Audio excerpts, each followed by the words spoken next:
Pastor Russ here with hope for today. It's been said that C.S. Lewis, the famous author, theologian, philosopher, was the most significant conversion to Christianity in the 20th century. He didn't become a Christian until he was about age 50, but his life made an incredible impact and continues to do so through his various writings and various works. One of the things that he did say, I want to share with you, a simple quote. It's this. C.S. Lewis said, "There are far better things ahead than any that we leave behind."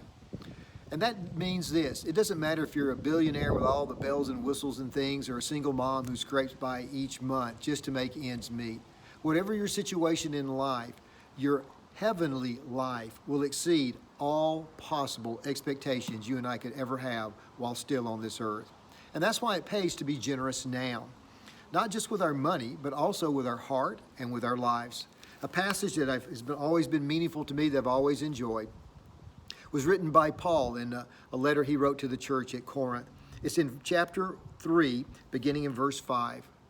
Paul writes these words. He says, "Who is Apollos and who is Paul?" They were teammates. They were Christian workers who partnered and who worked together. Paul goes on and he writes this, "We're only servants. Through us, God calls you to believe. Each of us did the work the Lord gave us." I want you to know that God has a work for you to do. I don't know exactly what that might be, but I guarantee you God has things that He wants you to do. And if we are obedient and we do those things, that God will use whatever we offer to Him. He will use that to influence people towards a life-changing relationship with Jesus Christ. Paul goes on and he says, "My job was to plant the seed in your hearts, and Apollos watered it. But it was God, not us, who made it grow."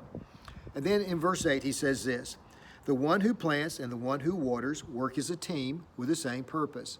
Here at New Hope, there are many, many people that make our ministry work.